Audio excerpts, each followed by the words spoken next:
आप सभी का स्मार्ट स्टडी विद साधुराम में स्वागत है। आज हम उपसर्ग के बारे में पढ़ेंगे और इनमें जो प्रमुख उदाहरण मैंने बहुत ही गहराई के साथ सेलेक्ट किए हैं कि आपको अच्छे तरीके से समझ में आ जाएगा कि हम किस तरीके से उपसर्ग पहचानेंगे और किस तरीके से पेपर में आ सकते हैं। तो चलो उपसर्ग की ओर चलते हैं, करते हैं अपने उपसर्ग का पहला प्रश्न। इसमें हम देखेंगे निम्न शब्दों में से किसमें अन उपसर्ग है। अब आपको पहचानना क्या है, एक तो होता है अन के, एक के तो आता है हलंत और एक के नहीं आता है। अब आपको यह देखना है, ये चार ऑप्शन है, इसमें से बगैर हलंत वाला कौन सा है। तो देखो अनर्थ है ये, ठीक है, अनर्थ। और अनर्थ में से मैं यदि अन हटा दूं यहां से तो यहां तो फिर रत्त बच गया। क्या मेरी बात समझ में आ रही है ना। और यहां से मैं ए हटा दूं और ए यहां लगा दूं तो आपका अर्थ बन गया और ये अन के तो हलंत आ गया। तो ये तो पूछा ही नहीं, बगैर हलंत वाला पूछा ही इन्होंने। तो अनावश्यक, क्या लिखा है, अनावश्यक। अनावश्यक में देखो आप, मैं लिखूं यहां पर अन, ठीक है, और साथ में लिख दिया मैंने, ये देखियो सयक।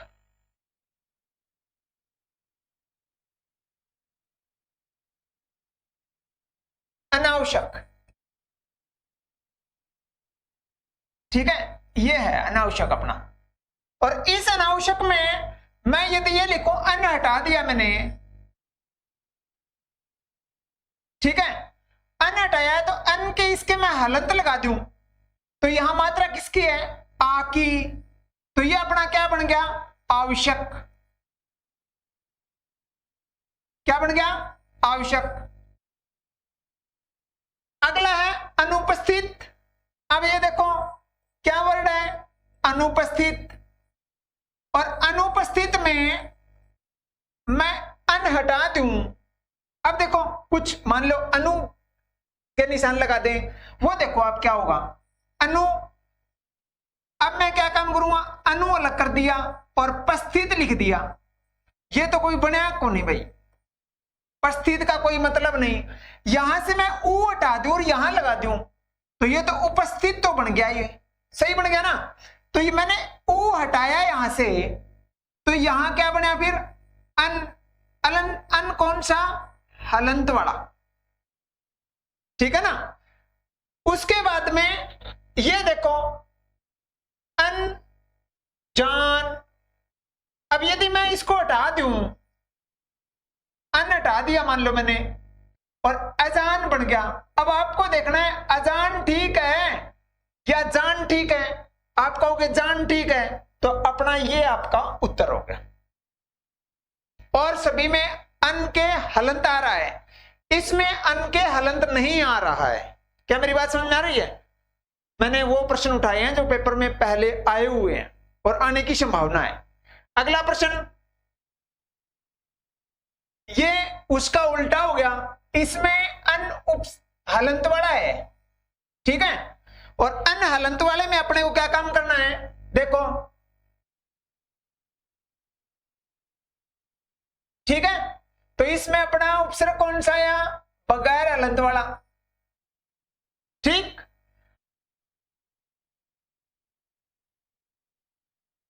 अटल, तो इसमें उपसर्ग कौन सा बना, एक होता है अटल, एक होता है अडिग।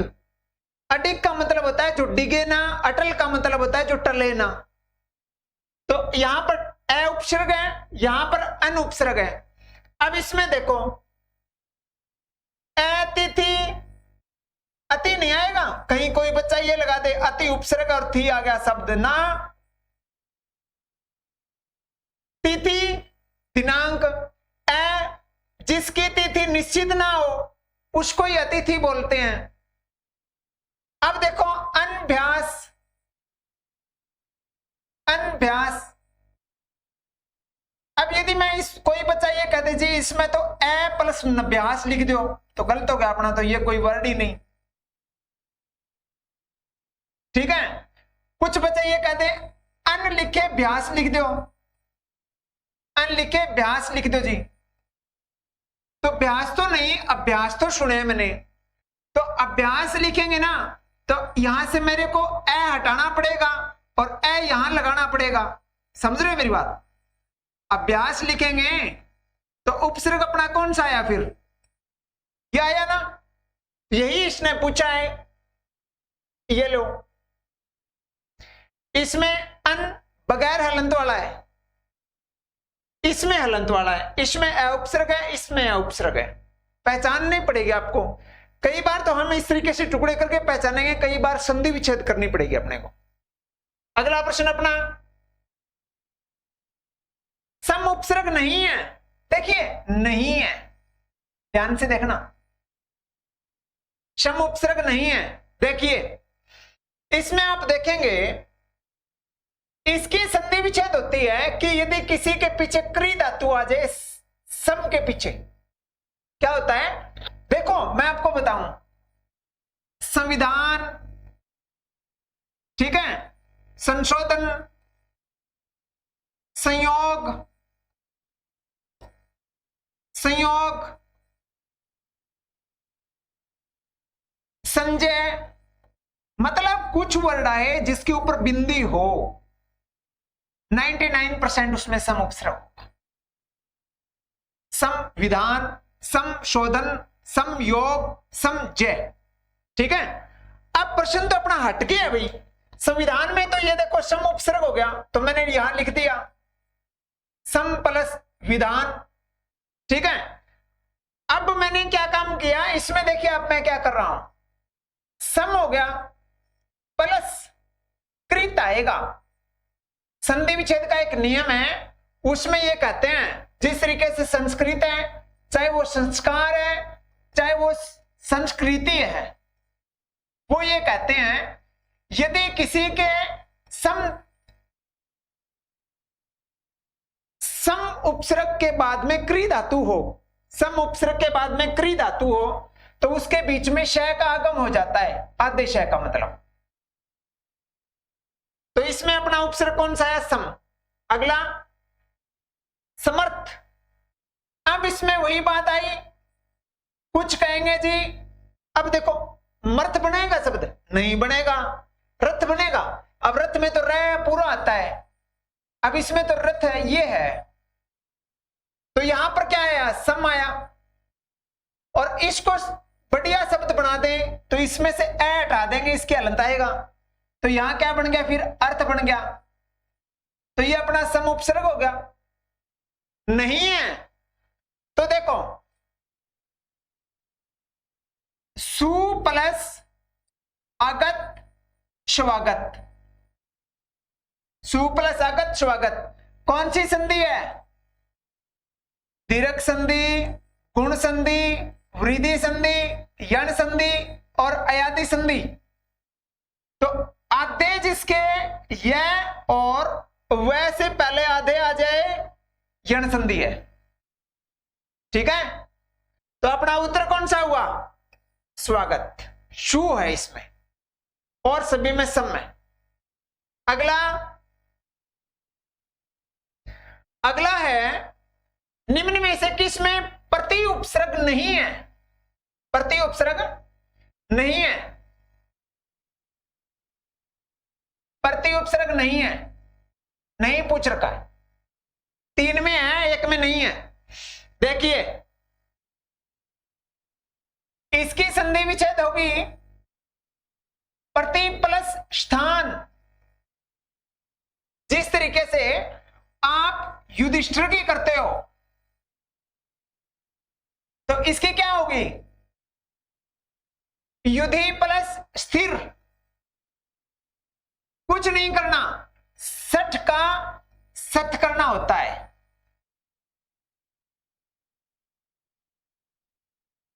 अब इसमें देखिए प्रतिमा, ये लो प्रति, तो इसमें प्रति प्लस मां अपना प्रति उपसर्ग हो गया। ठीक है, अब क्या है यहां पर देखिए अपना प्रति प्लस उपकार, प्रति प्लस उपकार। यण संधि कहती है ई या ई हो तो उसके बाद में यह बना देती हूं मैं, और यहां पर कोई भी ई या ई हो और यहां पर कोई भी भिन्न वर्ण हो तो मैं यह बना देती हूं आधा। ठीक है, तो अपने को क्या काम करना है, इसका संधि विच्छेद करेंगे। इस साइड वाले की चीज घटती है, इस साइड वाले की ये जुड़ती है। तो आप देखिए मैं क्या कर रहा हूं, प्रति उपकार है ना ये लो, मैं क्या काम करूंगा इसमें, मैं करूंगा यह घटाना है, यह घटा दो, क्या बचा उपकार, उपकार। ठीक है, और इस साइड में क्या बचा पैर तय आधा, ये जोड़ना है ना तो जोड़ दो इनमें से एक, इसको हटा दो और तय के छोटी की मात्रा लगा दो, प्रति उपसर्ग बन गया, उपकार शब्द हो गया। ठीक है, तो ये प्रति उपसर्ग बना अपना यण संधि का उदाहरण है। अब इसमें देखो ओ का नियम है, ओ का नियम का मतलब ए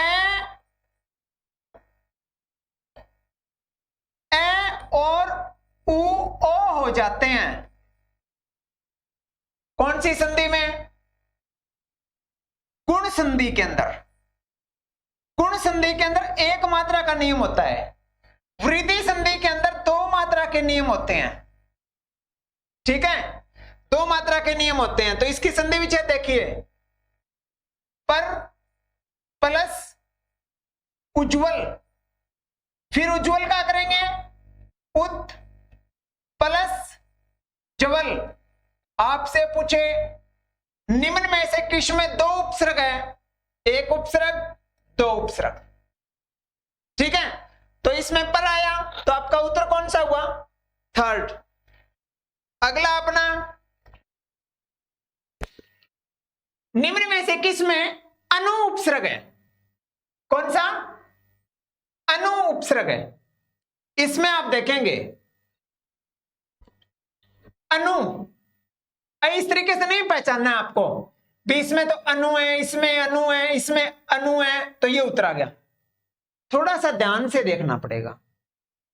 निम्न में से किस में अनु उपसर्ग है, देखिए जय होता है जन्म लेने वाला, अनु का मतलब होता है पीछे।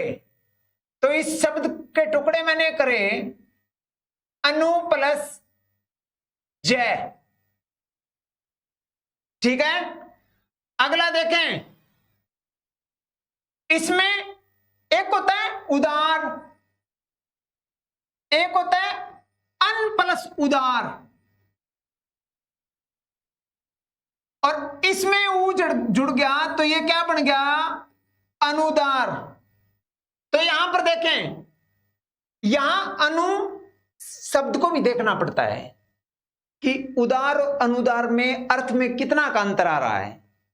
तो आप यहां पर देखिए मैं क्या कर रहा हूं,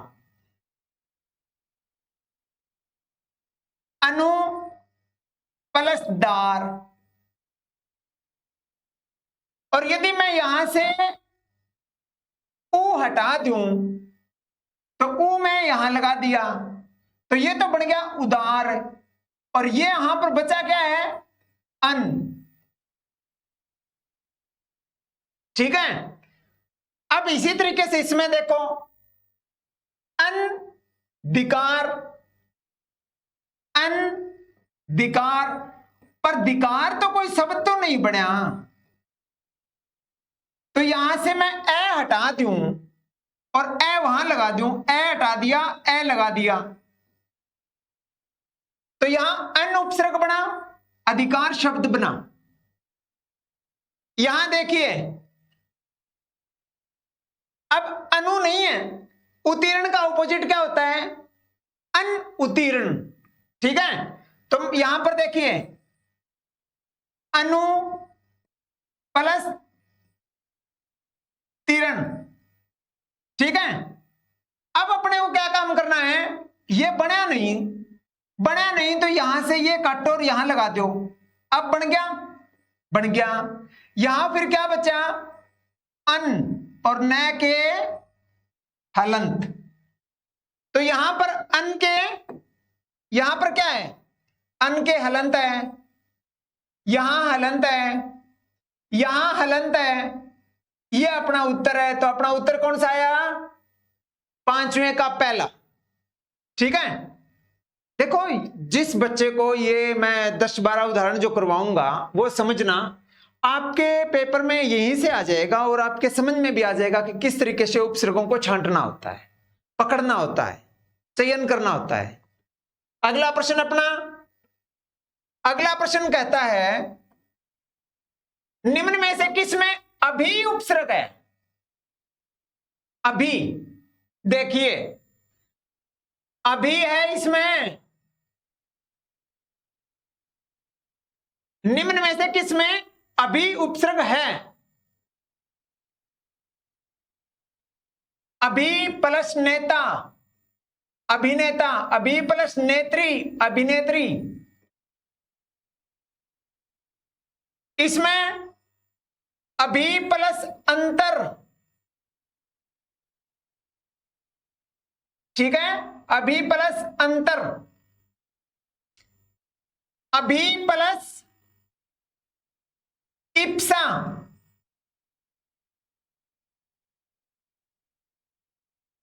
तो इसका मतलब क्या हुआ? फिर तीनों में है उपयुक्त सभी। ठीक है, इसमें तो है भाई यण संधि का उदाहरण है। ये तो कौन सी संधि? यण संधि। और ये है बड़ी की मात्रा का नियम है तो दीर्घ संधि। और अभी मैंने उपसर्ग यहां सीधा पकड़ लिया, फिर भी आपके कुछ प्रॉब्लम हो रही है समझने में, तो आप हमने जो पहले डाल रखी है स्वर संधि और व्यंजन संधि की वीडियो, वो आप एक बार देखो, उसके बाद में ये टॉपिक करना, फिर आपके पक्का समझ में आ जाएगा। अगला प्रश्न अपना, निम्न में से किस में सौ उपसर्ग है? वो देखिए, एक है ना संधि विच्छेद के अंदर एक नियम है जिसको मैं अभिषेक वचन का नियम कहता हूं। अभिषेक, सुषमा, इसकी संधि विच्छेद क्या होती है? सु प्लस क्षमा। और इसकी क्या होती है? अभी प्लस सेक। चेंज क्या कर रहा हूं मैं? यहां चेंज कर रहा हूं, बस से में शय का से कर रहा हूं। तो आप यहां पर देखें, सुषमा का क्या बना? फिर सु बना। इन्होंने तो सौ पूछा है। अब देखो सवलप में चाहे वो शवलप हो, चाहे स्वच्छ हो, चाहे स्वागत हो, यहां वैसे पहले आधा आ रहा है। आधा आ रहा है तो यण संधि का उदाहरण है। और यण संधि क्या कहती है? एक साइड में ई हो, दूसरी साइड में कुछ भी हो, इस साइड में यह कर देती हूं। पर अपने को तो यह दे रखा है तो इस साइड की चीज घटानी होती है, यह चीज जोड़नी होती है। तो अपने पास शब्द है शवलप। अब मैं देखो क्या कर रहा हूं शवलप में, यह घटा दिया मैंने, वह का नियम है मतलब ये। तो उ या उ प्लस कुछ भी हो, वह हो जाता है, तो वह घटा देंगे। वह घटाने के बाद में क्या बचा? अलप। मैंने यहां अलप लिख दिया और इस साइड में मैं यहां आया, से आधा है, से मैंने आधा लिख दिया। इन दोनों में से एक लिख दूंगा मैं ऊ की मात्रा लगा दी। तो मैंने क्या लिखा, सु प्लस अलप सवलप, सु प्लस अच स्वच्छ और सु प्लस आगत स्वागत। तो आप यहां पर देखें, सु प्लस अलप, इसका क्या बनाओगे,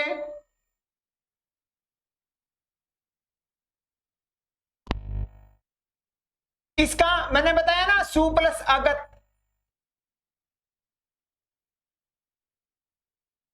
तो इसका बनेगा सौ प्लस अधीन, सौ प्लस अधीन। यदि मैं ये नियम लगाऊं ना यण संधि वाला, तो ये शब्द का अर्थ बदल जाएगा। यहां क्या बदलेगा, मान लो मैं वह हटा दिया, वह हटाने के बाद में क्या बचा, आ और दीन। अब आपको ही पता है अधीन तो होता ही नहीं, अधीन होता है, तब समझ में आएगा आपके भी ठीक बोल रहे हो आप। इसमें यण नियम नहीं लगेगा, तो आपका उत्तर आएगा चौथा, सौ प्लस अधीन स्वाधीन। यण संधि का नियम नहीं लगेगा क्योंकि यहां अधीन आ रहा है, अधीन नहीं होता, अधीन होता है। अगला, निम्न में से किस में बद उपसर्ग है, बद। देखिए, बू का मतलब होता है गंध, खुशबू का ऑपोजिट बदबू, बू का मतलब गंध, खुशबू अच्छी, गंध अच्छी, बू, बू का मतलब गंध, बद का मतलब बुरी गंध, ठीक है, कि बदबू आ रही है, तो बद उपसर्ग हुआ। बद नसीब, बुरी नसीब, बद सूरत, बुरी सूरत, उपयुक्त सभी आपका राइट आंसर है। बद का मतलब बुरा। अगला, निम्न में से किस में नी उपसर्ग है। पेपर वाले क्या काम कर देते हैं, नी और निर के देंगे आपको यदि पेपर में आएगा तो, ताकि आप पजल हो। देखिए, निरपराध मैं क्या लिख रहा हूं, ठीक है, और मैंने साथ में लिख दिया अपराध। आप कहोगे अपराध तो नहीं बना, अपराध तो होता है, यहां से ए यहां ले जाएंगे तो यहां आधा हो जाएगा, तो ये बन गया ना। उपसर्ग कौन सा है फिर, निर आया, अपने को तो नी चाहिए। इसी तरीके से इसमें देखो, निर प्लस अक्षर, आप कहोगे निरक्षर में तो हमने अक्षर तो सुना है, अक्षर मतलब, निरक्षर का मतलब अनपढ़ या जिसको अक्षर का ज्ञान ना हो। यहां से मैं ए हटा दूं तो यहां लगा दूं तो ये तो अक्षर बन गया, ठीक है। तो अपना उपसर्ग कौन सा है फिर, निर, निर। निरोग में चाहे वो निरोग हो, चाहे वो नीरस हो, और चाहे वो नीरव हो, चाहे वो नीरज हो, जहां पर नीर इकट्ठा हो रहा है, नीर नीर नीर, तो उसमें विसर्ग संधि कहती है आप कुछ ना करो, जो का तो पड़े रहने दो। रोग, नी को छोटी बना दो, दो बिंदी लगा दो, रोग लिख दो। नीरस, न के छोटी की मात्रा और रस। नीरज, न के छोटी की मात्रा और रज। अब ये उपसर्ग है ना, ये उपसर्ग ऐसे तो देते नहीं भाई, हिंदी के अंदर इसको लिखते हैं निर। क्या लिखते हैं, निर। तो इसमें फिर क्या हुआ, नी प्लस रोग, तो इसमें उपसर्ग कौन सा बना, निरोग में निर। यहां तक समझ में आया, निर निर निर। यहां देखो,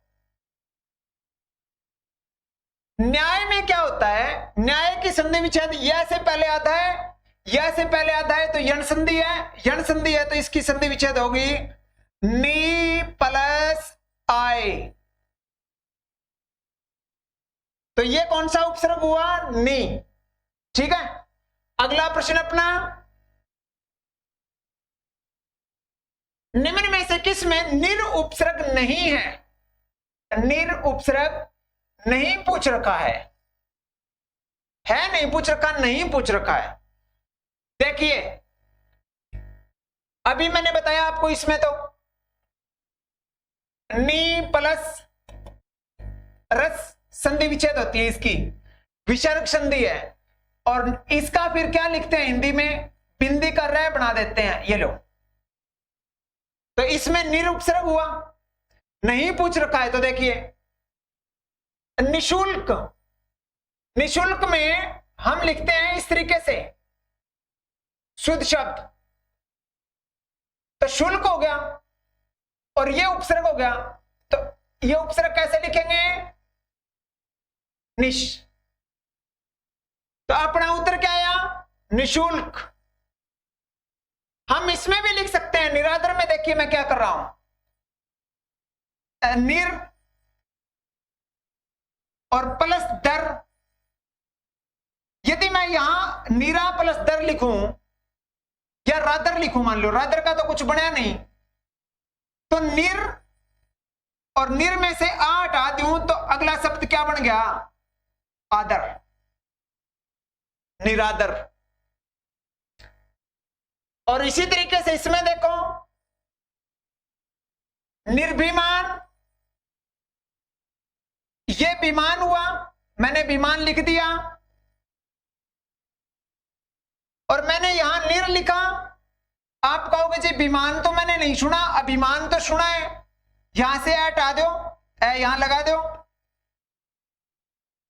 तो निर आदर, निर अभिमान, निर रस, निःशुल्क। अपना उत्तर 10वें का दूसरा। अगला प्रश्न अपना, निम्न में से किस में प्र उपसर्ग है?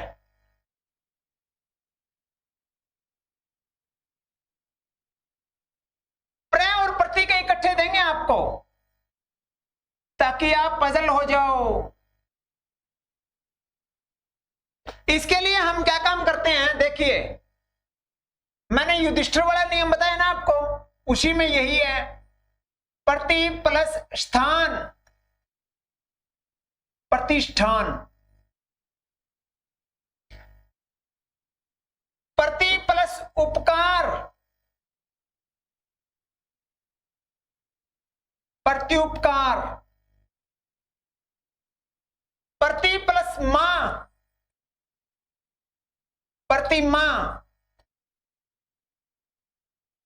पर प्लस अनाम नहीं, नाम। यदि आपके आ जाए प्रीणे तो इसका बनेगा प्री प्लस ने। क्या बनेगा?